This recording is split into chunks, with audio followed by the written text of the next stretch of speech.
চলেন দেখায় তাইওয়ানের পাবলিক বাস কীরকম। দেখেন এখানে দেখাচ্ছে বাস আসছে, এই দেখেন বাস ঢুকেও গেল।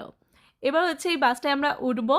প্রথমে উঠেই হচ্ছে একটা কার্ড টাচ করতে হবে, ইজি কার্ড বা যে কোনো কার্ড ভাড়া দেওয়ার জন্য, কিংবা এই জায়গাটা ক্যাশ দিতে পারেন। আচ্ছা, ড্রাইভারের সামনে আমি বেশি কিছু বলতে পারবো না, তাই আমি বলছি এইগুলো হচ্ছে প্রায়োরিটি সিট। আগে সিটে বসি, দেন আপনাদের কিছু শেয়ার করবো এখানকার পাবলিক বাস নিয়ে।